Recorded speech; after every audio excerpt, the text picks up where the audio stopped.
And as the President said, we will work with the world to ensure there is full accountability for these crimes. We are also working intensively with our European allies on further sanctions to raise the pressure and raise the cost on Putin and on Russia. Today, I'd like to take a step back and talk about where we are and where we think we are going.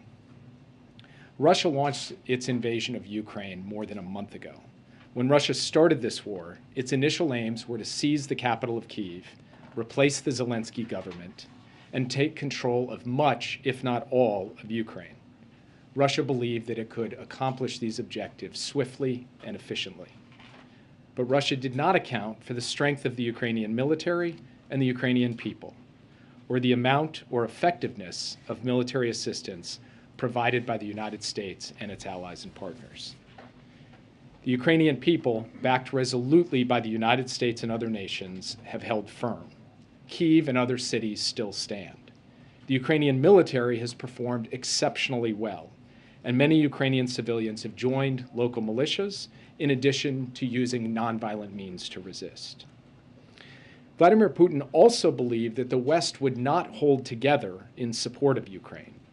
Russia was surprised that President Biden and the United States were so effective in rallying the world to prepare for and respond to the invasion.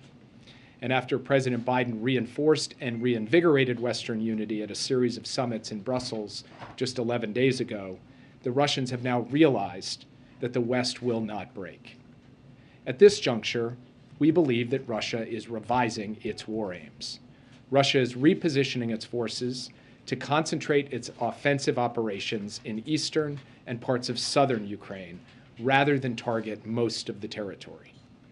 All indications are that Russia will seek to surround and overwhelm Ukrainian forces in eastern Ukraine. We anticipate that Russian commanders are now executing their redeployment from northern Ukraine to the region around the Donbass in eastern Ukraine. Russian forces are already well on their way of retreating from Kyiv to Belarus, as Russia likely prepares to deploy dozens of additional battalion tactical groups, constituting tens of thousands of soldiers, to the front line in Ukraine's east. We assess Russia will focus on defeating Ukrainian forces in the broader Luhansk and Donetsk provinces, which encompasses significantly more territory than Russian proxies already controlled before the new invasion began in late February. Russia could then use any tactical successes it achieves to propagate a narrative of progress and mask or try to discount or downplay prior military failures. In order to protect any territory it seizes in the east, we expect that Russia could potentially extend its force projection and presence even deeper into Ukraine beyond Luhansk and Donetsk provinces. At least, that is their intention and their plan. In the south, we also expect that Russian military forces will do what they can to try to hold the city of Kherson, to enable their control of the water flow to Crimea, and try to block Mykolaiv so that Ukrainian forces cannot proceed to retake Kherson. In the north, Russia will likely keep pressure on Kharkiv. During this renewed ground offensive in eastern Ukraine, Moscow will likely continue to launch air and missile strikes across the rest of the country to cause military and economic damage, and frankly, to cause terror, including against cities like Kyiv, Odessa, Kharkiv, and Lviv. Russia's goal in the end is to weaken Ukraine as much as possible. Russia still has forces available to outnumber Ukraine's, and Russia is now concentrating its military power on fewer lines of attack. But this does not mean that Russia will succeed in the east. So far, Russia's military has struggled to achieve its war aims, while Ukraine's military has done an extraordinary and courageous job demonstrating its will to fight and putting its considerable capabilities to use. The next stage of this conflict may very well be protracted. We should be under no illusions that Russia will adjust its tactics, which have included and will likely continue to include wanton and brazen attacks on civilian targets. And while Moscow may be interested now in using military pressure to find a political settlement, if this offensive in the east proves to gain some traction, Russia could regenerate forces for additional goals, including trying to gain control of yet more territory within Ukraine. Now, as the images from Bucha so powerfully reinforce, now is not the time for complacency. The Ukrainians are defending their homeland courageously, and the United States will continue to back them with military assistance, humanitarian aid, and economic support. We know that military assistance is having a critical impact on this conflict. Ukrainians are effectively defending themselves with U.S.-produced air defense systems and anti-tank systems, such as Stingers and Javelins, as well as radar systems that give the Ukrainians early warning and target data, and multiple other forms of arms and munitions. The administration is working around the clock to fulfill Ukraine's main security assistance requests, delivering weapons from U.S. stocks where they are available, and facilitating the delivery of weapons by allies where allied systems better suit Ukraine's needs. This is happening at what the Pentagon has described at an unprecedented pace.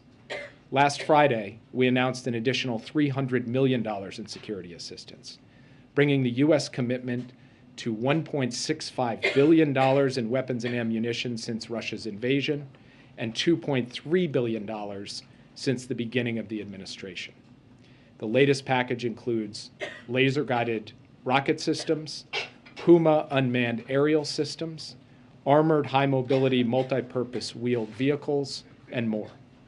Material is arriving every single day, including today, from the United States and our allies and partners. And we will have further announcements of additional military assistance in the coming days. We are working with the Ukrainians, as I said, to identify solutions to their priority requests. In some cases, that means sourcing systems from other countries because the U.S. either doesn't have the system or doesn't have a version that could effectively be integrated into the fight. Sorts of systems like this include longer-range anti-aircraft systems, artillery systems, and coastal defense systems. So let's take coastal defense systems as an example. President Biden went to Brussels to talk to key allies 11 days ago about how to get coastal defense systems to Ukraine, because there is not, at the moment, a good U.S. option. Last week, the UK announced at the close of its donor conference that coastal defense systems would be provided to the Ukrainians. It is a good example how, working with allies and partners, we are successfully responding to Ukraine's requests. We expect additional new capabilities to be delivered in the near future. We can't always advertise what is being delivered out of deference to our allies and partners or for operational sensitivities, but we are moving with speed and efficiency to deliver. Let me close with this. Even as Russia acknowledges the failure of its initial plans and shifts its goals, three elements of this war remain constant. First, Russia will continue to use its military to try to conquer and occupy sovereign Ukrainian territory. Second, the Ukrainian military and people will continue to effectively and bravely defend their homeland. And third, the United States will stand by them for as long as it takes. Russia has tried to subjugate the whole of Ukraine, and it has failed. Now it will attempt to bring parts of the country under its rule. It may succeed in taking some territory through sheer force and brutality, but no matter what happens over the coming weeks, it is clear that Russia will never be welcomed by the Ukrainian people. Instead, its gains will be temporary as the brave Ukrainian people resist Russian occupation and carry on their fight for an independent, sovereign nation that they so richly deserve. And with that, I'd be happy to take your questions. Yeah. Okay, can I ask you about the president's call for a war crimes trial for Vladimir Putin? What are the mechanics of how the president sees that playing out? Would it be at the International Criminal Court or in some other tribunal? So we have to consult with our allies and partners on what makes most sense as a mechanism moving forward. Obviously, the ICC is one venue where war crimes have been tried in the past, but there have been other examples in other conflicts of other mechanisms being set up. So there's work to be done to work out the specifics of that. And between now and then, every day, what we are focused on is continuing to apply pressure to the Russian economy and provide weapons to the Ukrainian people to be able to defend themselves. Sorry, forgive me. Other forums for this might include something that the UN Security Council might adopt. Is that what you're suggesting, that you would go to the Security Council? Well, obviously, with Russia as a permanent member of the UN Security Council, it would be difficult to imagine that they would not attempt to exercise their veto to block something. But there have been creative solutions to the question of accountability in the past, and I'm not going to prejudge what solution would be applied here or what forum or venue would be applied here. What I will say is what the President said this morning. There has to be accountability for these war crimes. That accountability has to be felt at every level of the Russian system, and the United States will work with the international community to ensure that accountability is applied at the appropriate time. Yes. The President was careful to say he does not see this as genocide. Many Ukrainians believe that it is because their nation, their people are being attacked. Where is the line in your view, and how have you counseled the President between genocide and war crimes? So this is something we, of course, continue to monitor every day. Based on what we have seen so far, we have seen atrocities, we have seen war crimes, we have not yet seen a level of systematic deprivation of life of the Ukrainian people to rise to the level of genocide. But again, that's something we will continue to monitor. There is not a mechanical formula for this. There is a process that we have run just recently at the State Department to ultimately determine that the mass killing of Rohingya in Burma constituted genocide. That was a lengthy process based on an amassing of evidence over a considerable period of time and involving, frankly, mass death, the mass incarceration of a significant portion of the Rohingya population. And we will look to a series of indicators along those lines to ultimately make a determination in Ukraine. But as the President said today, we have not arrived at that conclusion yet. Yes. Thanks. I just have 3 quick questions. When you say the next stage will be protracted, do you mean years? I mean, Russia has been in Crimea and Donbass since 2014. What's protracted? So we can't predict, but I would just say that so far this conflict has lasted a little more than 5 weeks. And yet, in that time, we've seen an enormous amount of killing and death, and also an enormous amount of bravery and success on the part of the Ukrainian forces. What I'm saying when I say protracted is that it may not be just a matter of a few more weeks before all is said and done. That first, quote-unquote, phase of the conflict, of the Russians have put it, was measured in weeks. This next phase could be measured in months or longer. In the beginning, the consensus seemed to be Russia was unstoppable. We just had to make the price as high as possible for them. Then new thinking is maybe Ukraine can actually win. Do you agree with that, and what would winning look like? So we believe that our job is to support the Ukrainians. They will set the military objectives. They will set the objectives at the bargaining table. And I'm quite certain they are going to set those objectives at success. And we are going to give them every tool we can to help them achieve that success. But we are not going to define the outcome of this for the Ukrainians. That is up for them to define and us to support them in. That's what we're going to do. And we do have confidence in the bravery, skill, and capacity of the Ukrainian armed forces and the resilience of the Ukrainian people. One quick thing on chemical weapons. The President and other allies have promised consequences without saying what they would be. Last time Russia used chemical weapons, there were sanctions, but not very stiff ones. Are you ready to define consequences? So I'm going to say the same thing I've said from this podium that the President has said from a podium down the hall in this same building, which is that Russia will pay a severe price. We have communicated to them directly. We have coordinated with our allies and partners, and I'm not going to go further in terms of the specifics here today. Yeah. The administration initially did not call this war crimes, and eventually they did after what they saw on the ground. Do you think that's going to be the case with calling it a genocide? Well, so first, it's not just that we sit around and debate terms and then ultimately decide to apply a term based against static circumstances. We watch as things unfold. We gather evidence. We continue to develop facts.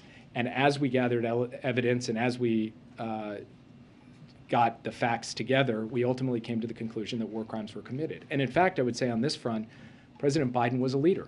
He went out and said, Putin is a war criminal. And many of you raised your eyebrows at that. Many people out in the public raised their eyebrows at that. And now you see the scenes coming out of Bucha today. And so he's not going to hesitate to call a spade, to call it like he sees it, and neither is the U.S. government. So as the facts develop, could we see ourselves reaching a different conclusion on that question? Of course we could, but it's going to be based on evidence and facts as we gather it along the way. And 2 more quick ones for you. On the sanctions that the President was talking about today, should we expect those this week, or what's the timing? You can expect further sanctions announcements this week, and we are coordinating with our allies and partners on what the exact parameters of that will be. But yes, this week we will have additional economic pressure elements to announce. Thank you. And my last question quickly, you keep using the word retreat instead of reposition. How much is that in part due to the spring conditions, the muddy conditions that are on the ground in Ukraine? The reason I use the phrase retreat is just kind of quite simple common sense. It's not some fancy technical military term. It's a term that all of us understand, which is if you run pell-mell for an objective and you get stopped and then you start to get beaten back and then you withdraw, you pull out, that's what I would call a retreat. That's what happened to the Russians in Kyiv.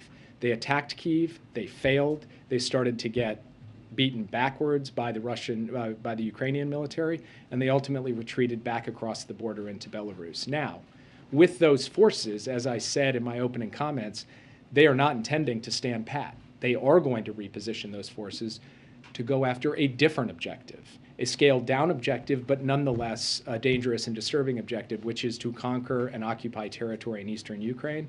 And now it's our job to help the Ukrainian people have the tools they need to be able to stymie that objective. That is what we're intent on doing at this time. I know you're not willing to call it a genocide, but does the U.S. government have information that you can that you can use to independently corroborate Ukraine's allegations about atrocities in Bucha? So we have obviously got access to a lot of the information that you all have. We also have information that the Ukrainians have provided us directly, and we will also work with fact finders, independent fact finders as we go forward to get to a level of documentation that allows us to help build very strong dossiers of evidence for war crimes prosecutions, and that is what we intend to do. Now, on the question of the genocide determination, obviously we will continue on a daily basis to have consultations with the Ukrainians to reach determinations, and if at some point we reach the judgment that there in fact has been a level of atrocity, a level of killing, a level of intentional activity that rises to meet our definition of genocide, we'll call it for what it is. We have never hesitated to call out the Russians for what they have done in Ukraine, and we will not start now. Sorry, one quick question on France, Jake. They've suggested that a hefty EU-wide tariff should be imposed as opposed to a blanket ban on Russian energy imports into the EU. Does the U.S. support that, and will that be part of what you're planning to do next in terms of sanctions? We are having conversations as I stand here at this podium with senior officials in the main European capitals as well as in Brussels on the full range of sanctions options, including sanctions options or pressure options that relate to energy. I'm not going to negotiate that out at this podium. We want to make sure that we're able to pull together a consensus along with the rest of the European Union. The Kremlin is denying the images out of Bucha, saying that they don't show any kind of apparent execution. What is the U.S. doing to try and expose Russia's actions to its own citizens? I mean, what can we do to sort of fight this information war? Well, first, I would note that the Kremlin is working overtime to close down the information space inside of Russia, which is not exactly the action of a strong and confident government that feels really good about the story that it would be telling if it were allowing independent news sources to come in. Second, we are, of course, supporting through a variety of means the provision of information about these atrocities and about the entire effort by the Russians to unjustly and unlawfully invade a sovereign neighboring country, not just to the Russian people, but to people everywhere. We will continue to do that. And just to be clear, is it your sense that the atrocities that we're seeing in Bucha are based on orders coming from Putin or his senior military officials, or is there a chance here that this is sort of Russian forces acting on their own, and is there even a distinction? I don't want to get into the specific intelligence related to Bucha at this point, but what I will say, as I said at the outset, is even before the invasion happened, we shared information with the public, with the press, including from this podium, that Russia was intending, as a matter of policy, not as a matter of one guy in a unit in a suburb of Kyiv, but as a matter of policy in this war, to kill dissidents, to kill those who caused problems for the occupation, and to impose a reign of terror across occupied territories within Ukraine. That is what we are seeing play out. So no, we do not believe that this is just a random accident or the rogue act of a particular individual. We believe that this was part of the plan. We declared it from this podium as part of the plan, and now we're seeing it play out in real life in living color in these terrible, tragic images we are seeing come from Bucha. Yeah. Thanks. So I know you don't want to talk about possible venues for a war crimes trial, but can you talk a little bit about the evidence gathering aspect of it? That's going to be crucial to combating disinformation and what Russians will say that Ukrainian rebels are fighting us. That was legitimate warfare.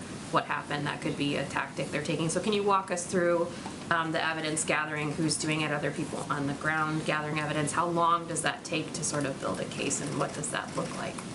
So I will directly answer your question, but I also think it is important for our team at the State Department, which will take the lead on this, including our Global War Crimes Coordinator, to give you a fully elaborate answer to this question in technical detail so that everybody understands exactly how this process works. But with that being said, there are 4 main sources of information that we will develop in an effort to help build the case for war crimes.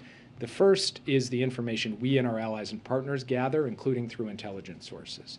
And we actually, within our intelligence community, had previously stood up a team to be able to document and analyze war crimes and work closely with the State Department in doing so. And we're also coordinating with key allies and partners who have their own capacities.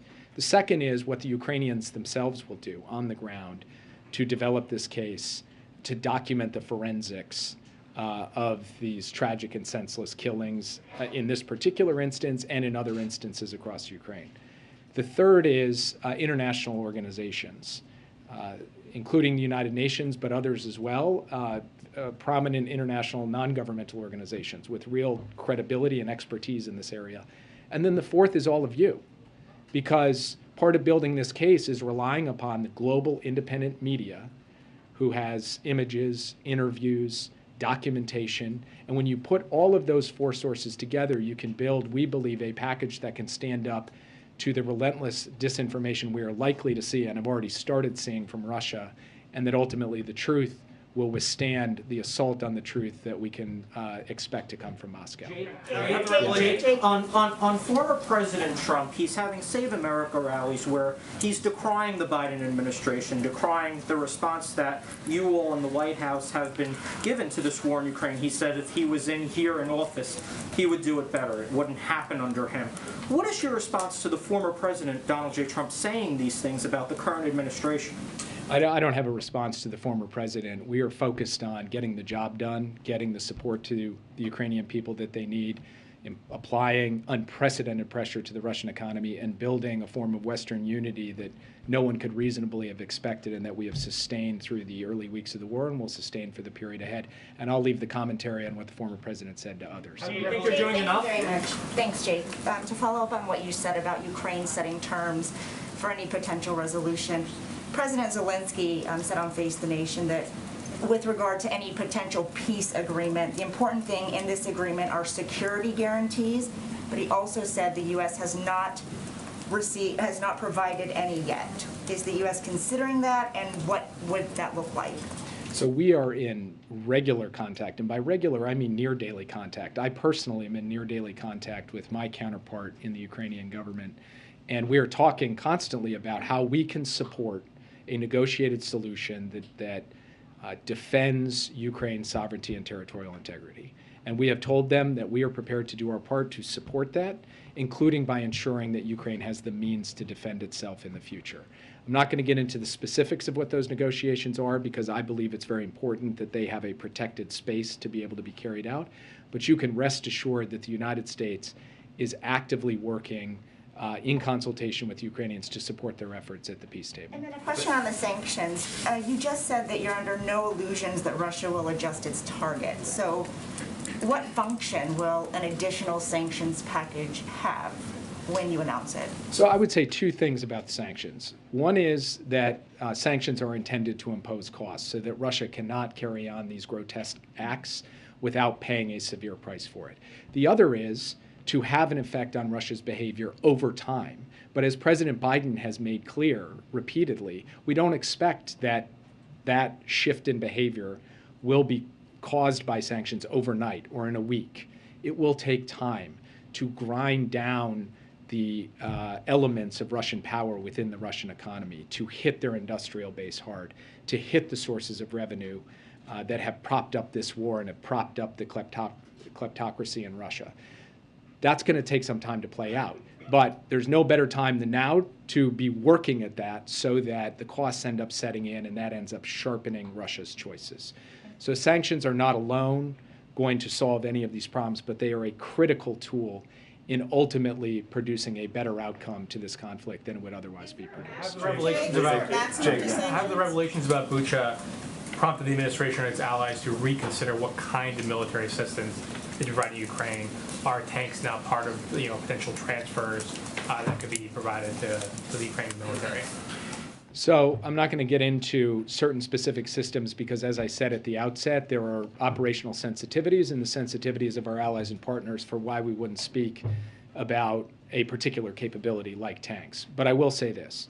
Even before Bucha, the United States was working with Ukrainians on every item on its priority list and how we could go ahead and ensure that that could be provided to them. The only capability that we have discussed with them where there has been a difference in perspective that has been played out in living color in this podium many times over has been the question of direct facilitation from a U.S. airbase in Germany into contested airspace over Ukraine of MiG-29s. Otherwise, before Bucha, we were working with them on a wide range of capabilities, including some capabilities that people here were writing we weren't prepared to provide. That wasn't right. Now, it's hard for me to correct the record in every case because for very good reasons, some of these systems we cannot advertise. We cannot talk to you all about. But what I want to make clear, as I said at the outset, is the extent and depth of effort to acquire and transfer a variety of advanced weapons capabilities is extraordinary, it is unprecedented, and it has been ongoing from well before the terrible images came out. The International Criminal Court is one of the reasons why the U.S. is considering alternate venues because the U.S. is not a signatory. And does that undercut the U.S. push to hold Putin accountable with a war crimes trial of some kind when the U.S. is not a signatory to the International Criminal Court? The U.S. has in the past been able to collaborate with the International Criminal Court in other contexts, but despite not being a signatory. But there's a variety of reasons one might consider alternative venues as well beyond the specific relationship between the U.S. and the ICC. Most importantly, this is not a decision the United States is going to make by itself. We're not going to make the call out of Washington for the appropriate venue for accountability. That is going to be done in consultation with allies and with partners around the world, and I don't want to prejudge those conversations. They're ongoing. And what I can communicate is the very real, sustained, and committed proposition that the United States has that we are going to ensure that there is accountability. Yeah, I'll just take one more. The U.S. had rejected Poland's plan for a peacekeeping force to protect civilians. Is that something that's being reconsidered given what we've seen of these atrocities? And is there any talk among the allies to do some sort of force that will protect the civilian population? So I don't quite accept the premise of the question. There have been various peacekeeping proposals floated. None of them have ever been given full shape or been kind of formally put forward and suggested should actually be implemented. And so we continue to consult with our allies and partners, including Poland, on what makes sense going forward. We have not yet seen a proposal that actually has been fleshed out that could be operationalized. The one thing that the United States has made clear throughout this is that it is not our intention to send U.S. soldiers to fight Russian soldiers in Ukraine. But in terms of the supply of capabilities, in terms of other steps to support the Ukrainians and to do our best to protect civilians in Ukraine, we continue to look at every possible option, including in consultation with our partners on that. And I'll leave it there. Thank you, guys. Thank you, Jake, so much for joining us. Thank you. Come again, please. He will, I'm sure. He's probably our most frequent guest. I don't know if you get, I probably owe him something for that. Okay, a couple of items for all of you at the top. Today, Vice President Harris and administration officials announced the Biden-Harris Action Plan for building better school infrastructure. By leveraging funds from the Bipartisan Infrastructure Law and the American Rescue Plan, this action plan will activate the entire federal government to support students' health and learning, from upgraded HVAC systems to electric school buses, from on-site solar energy installations to safe routes to school. Also wanted to note, in light of the President's event on trucking, a couple of details or facts for all of you. 2021 was the best year for trucking growth, jobs growth since 1994, and December 2021 through February of 2022 was the best 3-month stretch for long-distance truck hiring since the 1990s.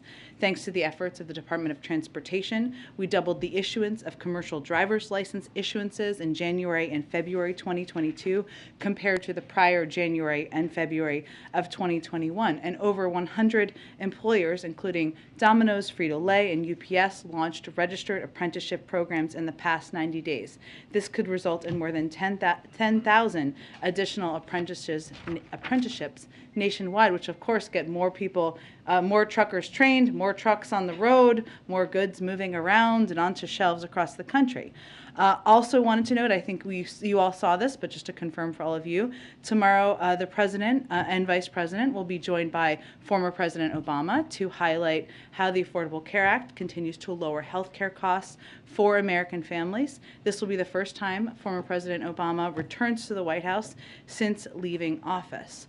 Since we've taken office, since President Biden has entered office, we've taken big steps to reduce health care costs and expand access to health care for the American people. And how President Biden and former President Obama both see the Affordable Care Act is an example, a shining example of how government can work for the American people. Not only did it ensure that millions of people had access to affordable health care, but it has been an opportunity to build on that and make changes and make improvements over the course of time, which of course is what they will talk about tomorrow. But even since the President took office, through the American Rescue Plan, we lowered premiums for 9 million Americans, the biggest expansion of affordable health care since the ACA.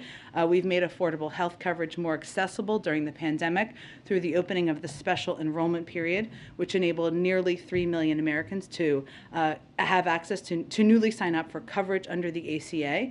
And President Biden has overseen the most successful open enrollment period in history last year, with a historic 14.5 million Americans signing up for ACA coverage, and another million people signing up for the basic health care program. So tomorrow they'll announce more steps. I'll also note, as they did every week when former President Obama was president and President Biden was vice president, that's a mouthful, they will have lunch tomorrow as well, as they used to do on a weekly basis. I would note they continue to talk regularly. They are real friends, not just Washington friends, and so I'm sure they will talk about events in the world as well as their families and personal lives. So I'll try to get around the room as best as I can, but Chris, why don't you kick us off? So one question on Title 42. Some Republican attorneys general are suing the administration over the plan to lift it. What is the administration's response, and administration concerns this would end up blocking the push to lift the order? Well, on the lawsuit itself, I'd of course refer you to the Department of Justice. They would be overseeing any steps there. But broadly speaking, I think it's important to note for any critics and any lawsuits that Title 42 is a public health directive. It's not an migration enforcement measure, and the decision on when to lift Title 42 was made by the CDC. And our objective from here, and this is why we have the implementation period over the next several weeks, continues to be to ensure we are increasing our resources, surging personnel and resources to the border, improving border processing, implementing COVID-19 mitigation measures, and continuing to work with other countries in the Western Hemisphere to manage migration and address root causes. But this is, again, a healthcare measure, a health measure determination, and not an immigration policy. Go ahead. Thanks, Jen. Let me ask you the question I was going to ask Jake, which is that as part of this new effort to ramp up sanctions, is the administration going to be ramping up pressure on China and India to abide by existing sanctions? And what does that look like? I know Dilip Singh was just in India. You're going to intensify some criticism of them and others who haven't done so? Well, certainly our expectation and our public and private message will continue to be that every country should abide by the sanctions that we have announced and that we are implementing around the world. As you noted, so let me start with India, if that's okay. As you noted, Dilip Singh, our Deputy National Security Advisor, was just there. I would note that, just given some of the reporting, energy payments are not sanctioned. That's a decision made by each individual country, and we've been very clear that each country is going to make their own choices, even as we have made the decision and other countries have made the decision to ban energy imports. What Dilip did make clear to his counterparts during this visit was that we don't believe it's in India's interest to accelerate or increase imports of Russian energy and other commodities. Right now, just to give everybody the full scope of it, India's imports of Russian energy represent only 1% to 2% of their total energy imports. So while he explained both the mechanisms of our sanctions and reiterated that any country or entity should be abiding by those, we also made clear that we'd be happy to be a partner in reducing their reliance or even their small percentage of reliance on that. As it relates to China, I know that Jake spoke to this the last time he was here. Our assessment hasn't changed on that front, but we continue to convey the same expectations of abiding by sanctions. And then on COVID funding, there are reports that the Republicans and Democrats in the Senate are nearing a deal on a $10 billion package that doesn't include global aid. Is a package of that size and that doesn't include global vaccine assistance something that President Biden could sign into law?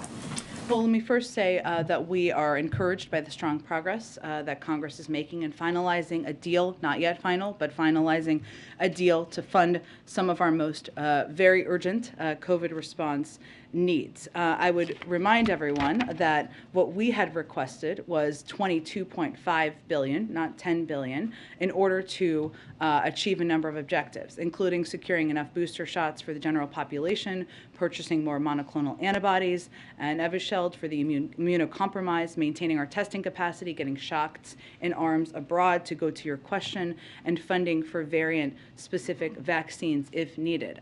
So this does not, will obviously not meet all of those needs, dire needs in this country, and certainly our objective would continue to press for funding for international support for ensuring we continue to be the arsenal of vaccines in the world, regardless of what this final package looks like. I'd note that the reason that's so important is not just because of the need to have vaccine doses. It's because we need to, there are countries around the world who are refusing our vaccine doses because they don't have the mechanisms, the know-how, and the capacity to be able to distribute those doses. So that funding that we've been requesting, we'll continue to press for, would be accounting for that as well. Can I note one more last thing? Sorry, I've got a lot on this. I would also note that as you're watching Congress and the Senate, there are a wide number of Republicans who have called for funding for and called for ensuring that we continue to be the arsenal of vaccine distribution around the world. They don't use that exact phrase, but basically that's the basics, including Senator Graham, who said, I support the effort just in June of last year of the Biden administration to donate vaccines to at-risk populations throughout the world. Senator Portman said that he is pleased that legislation, this is last summer, that has passed, that the committee at the time would help ensure that domestic supply is part of our, what we're doing in domestic supply, access to domestic supply is part of our global vaccination strategy. Senator McConnell said it would be terribly unfortunate if a supplemental COVID-19 funding package did not include international vaccines. So I'm not going to prejudge where all they will all be on this or future legislation. I would just note that if we want to continue to be providing to the world, we need money, and that's a case we will continue to make. Go ahead. Ukraine's prosecutor general just suggested that there's more gruesome evidence of the aftermath of Russia's occupation around Kyiv, saying that the worst situation may in fact be in Borodanka. I apologize if I don't pronounce that correctly, but do you have a sense of how widespread this may be in the Kyiv region? I mean, I know Jake just said that you're going to continue to see these kinds of brazen attacks, but what more can you tell us about some of these other areas that we may be hearing about? I don't have a new or additional assessment. This is something we will continue to gather information on, and Jake obviously outlined the number of ways we will do that, both by intel gathering, working with our partners and allies around the world.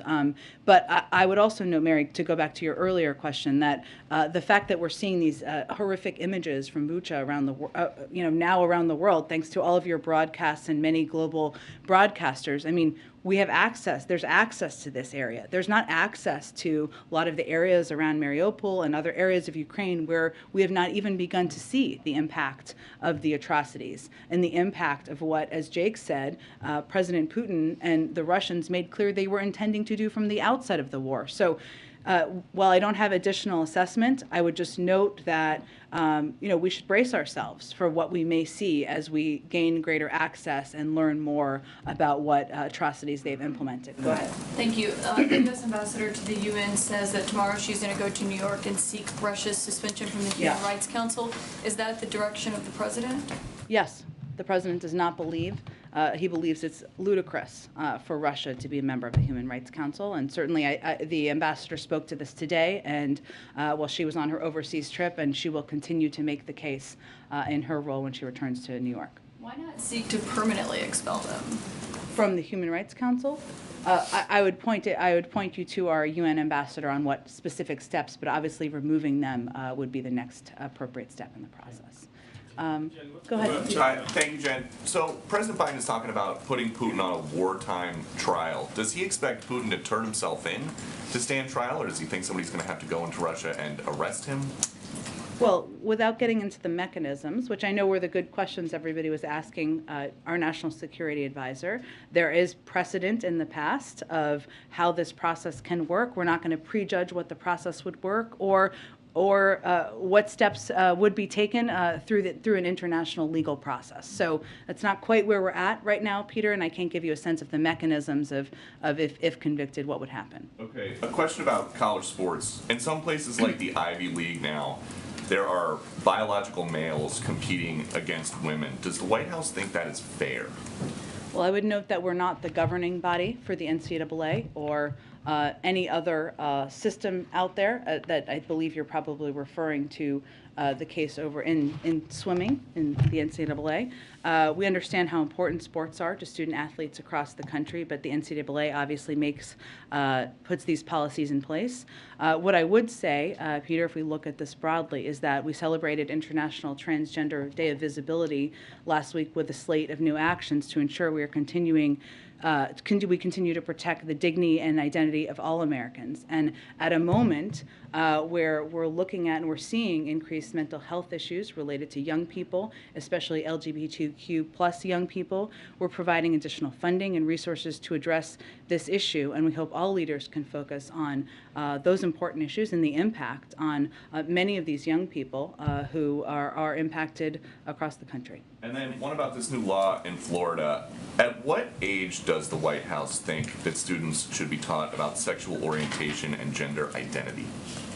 Well, I would say, first of all, Peter, we have spoken to the Don't Say Gay bill in the past, I believe is what you're referring to, and made clear that as we look at this law, what we think it's a reflection of is politicians in Florida propagating misinformed, hateful policies that do absolutely nothing to address the real issues. The Department of Education is well positioned and ready to evaluate what to do next, and its implementation, whether its implementation violates federal civil rights law. But I would note that parents across the country are looking to national, state, and district leaders to support our nation's students, to ensure that kids are treated equally in schools, and that is certainly not, this is not a reflection of that. And so just the last one.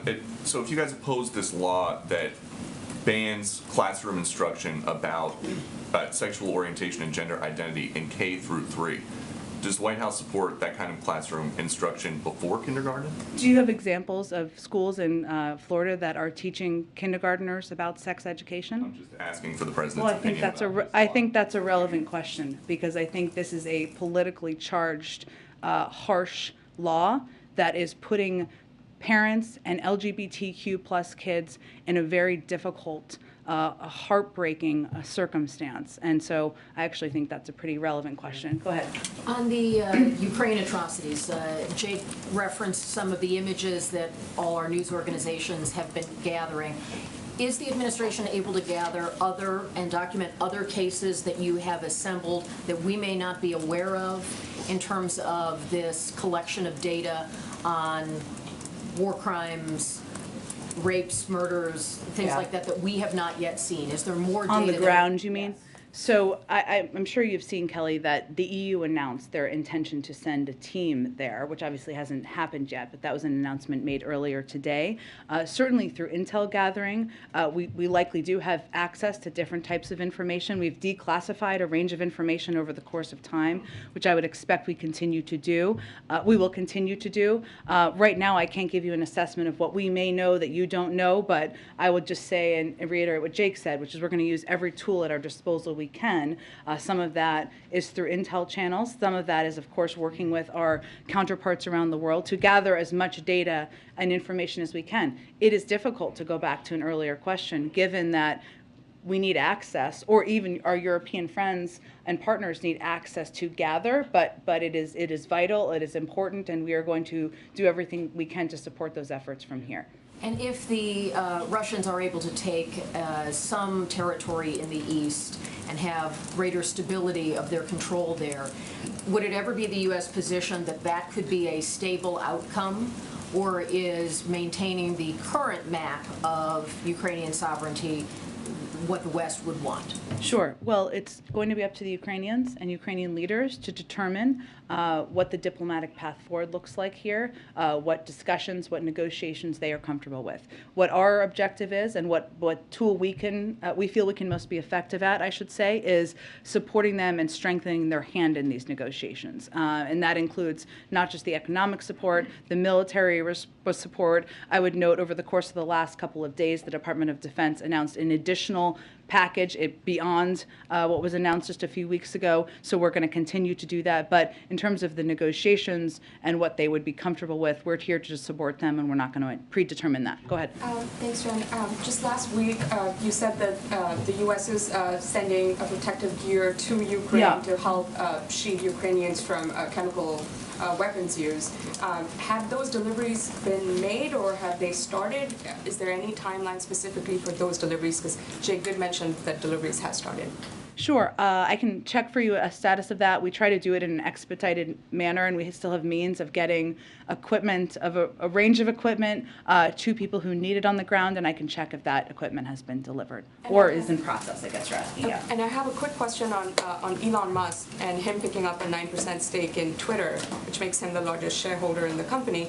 Obviously, the White House uses Twitter quite extensively, and Musk has been very critical of President Biden. I'm wondering if there is perhaps any recalibration of the use of the platform, or to what extent the White House is using Twitter going forward. That's a decision of a private sector leader. I don't have any specific comment on it, but I expect we will continue to use Twitter, as you all will as well, I would expect. Go ahead. Thanks, Jen. I was wondering if you could elaborate a little bit more on President Biden and former President Obama and their relationship, and how often and how they communicate. And you had mentioned that they are real friends and not just Washington friends. But given that they only live a few miles apart, why is this the first time that the former president has been invited to the White House? Well, I would say first, I have known them both for some time, and I watched their friendship grow over the course of the period of time when the president was vice president and when the former president was president. And why I noted that at the top is because I think people who didn't have the seat I had may just think that it's like inviting any former president to the White House, and it certainly is not that. They talk on the phone. They do that on a regular basis. I'm not going to give you the number of times they've had conversations, but I would note they consult on a range of issues, but also about their families and things happening in their personal lives. And it's not a relationship of obligation. It's one where they developed a deep and close friendship through the course of their time serving together, and that has continued. And tomorrow is of course, exactly the right time to have the former president come here, given this is one of the proudest accomplishments that they worked on together, they shared together, and it is emblematic of their shared view and belief that government can work for people, and it can work for the American people. And this is an example of building on a success from more than 10 years ago and making it better over time. So, and I suspect that former President Obama will be back when there is a portrait unveiling and perhaps for other engagements here as well in the future. Go ahead, Karen. Thanks, Jen. Can you tell us how the president or the president's engaged with lawmakers in the last couple of days on the COVID funding deal, and has he talked to any Republicans on this?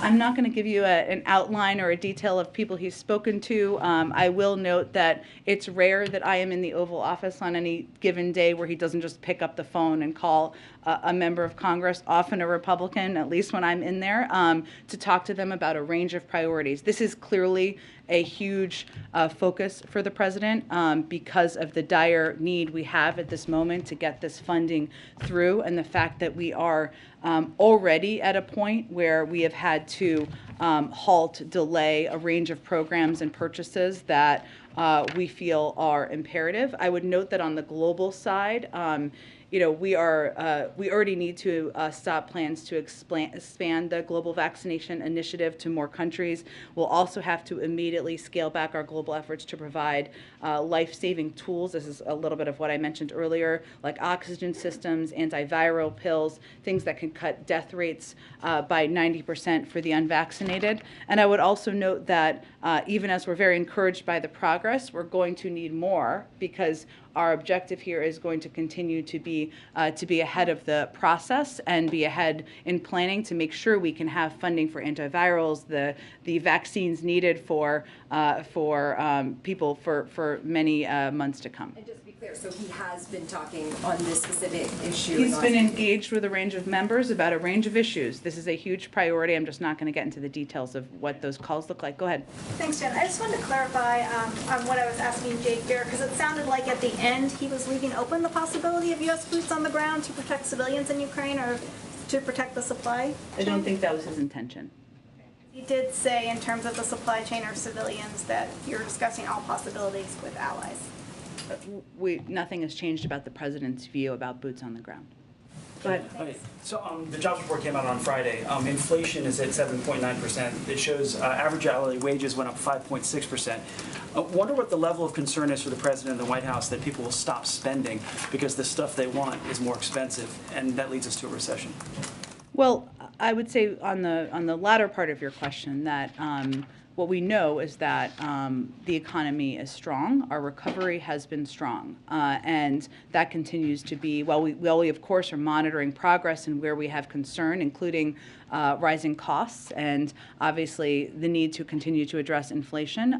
That continues to be our assessment, which is even as there are challenges we need to continue to address, means that we have a strong basis that we are building from. I would remind you also that the unemployment rate is 3.6%, and the president created more jobs last year than any president in American history. So those fundamentals are also backed up by data. And obviously what we're trying to do, as you know from following this closely, there are a couple of areas that are impacting rising costs more than others, right? Including the price of gas, including the price of automobiles and the impacts on the car industry of the lack of the chip shortages. So what we're also trying to do is take steps to address each area where we see rising costs. And obviously the president's announcement on Thursday to do a historic release from the Strategic Petroleum Reserve, where we've seen already a small reduction in the price of gas and the price of oil come down by several dollars, is an effort to bring down costs that are impacting people's checkbook, pocketbooks, checkbook, et cetera. Concerned about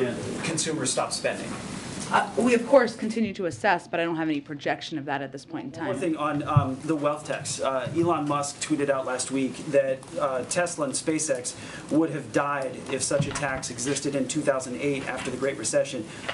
With the push for EVs and space exploration, what's the White House level of concern that a wealth tax could stifle innovation?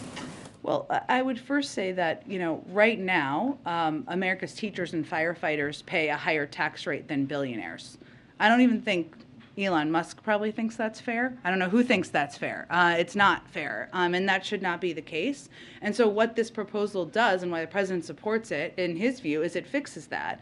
And this would close an unfair tax loophole and promote economic growth by encouraging productivity, enhancing investments. And really what it does, to get into the nitty-gritty of it, is, right now the super wealthy billionaires, I think everyone considers them super wealthy, are able to access the value of their assets even if they never sell them in order to finance lavish consumption. And right now, billionaires with unrealized gains borrow against their assets during their life at ultra-low interest rates. And when they die, they get a step up in basis and no taxes paid on the appreciation of their asset. In other words, their income is never taxed.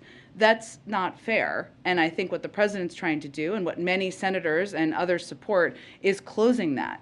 Why that should impact a lack of innovation, I think there should be more explanation on. This is trying to make the system more fair. Go ahead. Oh, sorry, I'll come back to you. Go ahead in the middle. Thank you, Jen. 18 U.S. senators have written President Biden urging him to designate Cameroon for TPS. Is that something he's willing to do? That's an assessment is made by a process led by the Department of Homeland Security, so I don't have any prediction of that at this point in time. And then on his approval rating, when he came into office last year, he was around 60% and even more, and now he's around 40% and sometimes less. Who does he blame now? Putin, Trump, or you? The communication team. Oh, does he blame me? Oh, I don't know. I hope not. Look, I think that the president recognizes that the country is still grappling with a number of challenges that impact people in their everyday lives, whether that is a continuing fight with a pandemic that has been going on for several years, or the fact that costs are going up. Some of those are a result of the actions of President Putin, yes, as it relates to gas prices, but others are related to impacts of COVID-19 and impacts on the supply chain. So what our focus is, and his focus continues to be on solutions to address these challenges and keeping our heads down and trying to continue to deliver for the American people. Go ahead, Weijia. Thanks, Jen. Shifting to Russian billionaires, because today the DOJ announced the seizure of that huge $90 billion yacht. Is there any evidence that zoning in on Putin's close allies in this way, seizing their assets, is having an impact on his calculations? And if not, what is the end goal here to try to apply pressure to Putin himself? Well, I think it's not the only approach we're taking, right, Weijia? But it is one of the steps that we have, our national security team determined from the beginning would hopefully be effective on putting necessary pressure on. That includes significant consequences we have implemented on the Russian economy, but it also includes going after people who are in the inner circle and are close where their actions have warranted that, including Russian oligarchs. But it is not our expectation is not that one component is going to lead to a direct change. These are just a range of pressure points, and we're going to use all of them that we possibly can. So what is the hope that this particular action will take? Because we're seeing so many images of yachts around the world being seized, other assets being seized. Well, again, it's one of several actions we're taking, and I think if you look at the totality of it and the pool of the actions, the Russian economy has been on a downward spiral. There are businesses, private sector businesses around the world have pulled their business and their investments out of Russia. They are isolated from the world. The oligarchs are isolated from the world. All of these are meant to be consequences and meant to, of course, impact the calculation over the longer term. Just one quick one on the president's announcement last week about the strategic supply of oil. Yep. So, you know, the crude prices came down. We saw that almost right away. But how long do you expect that Band-Aid will hold if OPEC does not also agree to ramp up production, which it has not so far? Well, here's how you should look at it. It was intentionally done as 1 million barrels a day over the course of 6 months because we knew there needed to be kind of a gap filled for that period of time, where our expectation and hope is that there could be greater production by the oil companies over that course of time. There are also steps, as you've seen, this is a coordinated release around the world, and there was an announcement last Friday about that as well, by other countries to help fill the gap that we see from Russia and from the fact that their oil is not contributing as much as it had historically onto the global marketplace. And obviously, oil prices are global. I mean, it's a global marketplace. So we're already seeing, as you said, a reduction, but this is meant to be a 6-month effort to kind of bridge the gap in many ways for that period of time and ramp up production in a range of ways. Yes, you referenced OPEC Plus, but also other countries last Friday announced their plans and their intentions to release more oil to help meet the supply needs on the market. That's what we're intending to do here, and we're going to continue to look at many ways to achieve that objective. Go ahead. Iran over the weekend said that a deal was close. We heard something different from U.S. officials only days before that. So what is the current assessment of that deal? Well, our assessment is that the onus for concluding this deal is squarely on Iran. Together with our European allies, the United States has negotiated the roadmap for a mutual return to compliance through the Vienna talks. The President will re-enter the deal if it's in our national security interests, and both ourselves and our allies are prepared to conclude a strong agreement if Iran is prepared to do the same. What we've seen, however, is that Iran has raised a number of issues that have nothing to do with the mutual compliance under the nuclear deal, and that is where our focus and our objective is. So we would encourage Iran to focus on the deal negotiated in Vienna rather than seeking to open issues outside the Vienna context or casting blame, of course, on others for a pause in the talks. Is the White House making any push this week, last-minute push, to get another Republican or two to support Judge Jackson? And secondly, if you could reflect on what Senator Graham said about if Republicans were in control, that she wouldn't even get a hearing.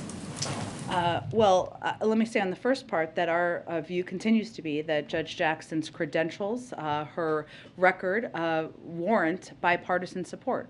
We've seen some of that to date, but certainly we're going to continue to work the phones up until the last moment here, but I can't make a prediction for you on what the end result of that will be. I would say on Senator Graham's comments, I think the best questions are probably posed to Senator Graham. I would remind you all that he has previously voted for Judge Jackson when her record and her credentials were exactly the same as they are today. So it seems like there's more questions that could be posed to him. Go ahead. As a follow-up on the Supreme Court confirmation hearing, Republicans have said that they wanted to, this would be a respectful and fair process, and it's been very contentious. Given Senator Graham's comments, what do you think is the nature of the Supreme Court as we look ahead for future, not just this Supreme Court nominee, but for future nominations, given the contentious comments from Senator Graham? Well, look, I think that our view continues to be that qualified nominees, those who meet every objective bar of qualification, of background, should be considered and treated with fairness as they go through the process. That's how President Biden is going to continue to operate, and that's how we would expect every member of the Senate to continue to operate. So obviously his comments are disappointing, but our focus needs to continue to be on supporting Judge Jackson and her path to the Supreme Court. Go ahead. Jen, I wanted to ask 2 questions, one about refugees and one about the Supreme Court. Sure. On refugees, the 100,000 number that the president put out when you all were in Europe. Yeah. Can you talk about how you arrived at that number and what preparations are being made at this point to accept those refugees? I haven't seen the State Department really put out a lot of detail yet. Yeah, I expect we'll have more soon, and I think the understandable questions are kind of the prioritization and how the process will work and what the models will be. All very good questions, and we're just working through the final pieces of the policy process at this point in time. In terms of the number, it doesn't mean we will reach that number. As you know, while there have been a startling number of refugees, individuals who have been kicked out of their homes because of the Russian invasion of Ukraine. The vast majority of them want to stay in neighboring countries, and that continues to be our expectation. But this is just an effort for us to play a role beyond the the historic amount of his humanitarian assistance and support we're providing to neighboring countries to ensure that we can find a pathway for those who want to come to the United States to come here too. But we're still finalizing the policy details, and hopefully we'll have more soon on that for you. Go ahead. I wanted to ask one more on the Supreme Court. Yep. President Biden was asked last week about Justice Clarence Thomas. I believe he said something, or he said it was up to the Justice Department or the January 6th committee on whether Justice Clarence Thomas would recuse himself from any of those cases, those being the January 6th cases. Judicial ethics mean that the Supreme Court justice generally makes his own decision on recusals. Does the president still agree with the view of the Justice Department or January 6th committee should decide? Has he taken a position at this point on whether Justice Thomas should recuse himself? That's a decision up to the Supreme Court. We don't have an additional position from here. Go ahead. They were friends from the time they were on Foreign Relations Committee together. So in terms of Japan has the largest number of U.S. troops, is there some way that they could be involved as a country that also went through war with this current situation in Russia? And do you know if they've been included in some of these discussions going forward? I know that that they have been included in a part of the conversations, including during President Biden's recent trip to Europe, and that our partnership and friendship with Japan continues as we discuss how to help support Ukraine through the invasion, Russia's invasion. Go ahead. Okay, we have one or two more here. Go ahead. Amid the Ukraine crisis, we know United States and Russia are still working together on Afghanistan issues. Actually, last Thursday, March 31st, there's a meeting in China with the U.S., China, and Russia delegations over this issue. Can you describe the working relations between U.S. and Russia on this meeting, and what's China's role on it? Do you worry China might take advantage of the tension between U.S. and Russia right now?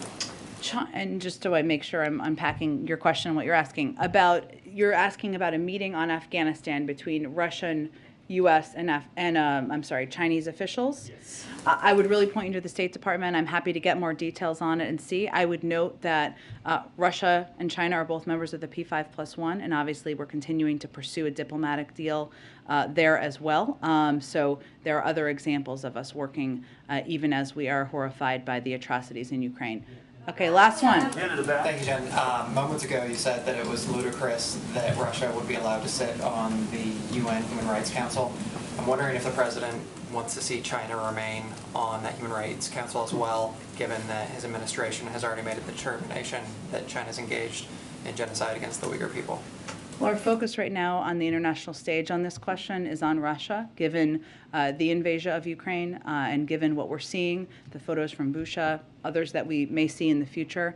Obviously, we will continue to press publicly and privately where we have concerns about human rights violations, including as it relates to China. Thanks so much, everyone.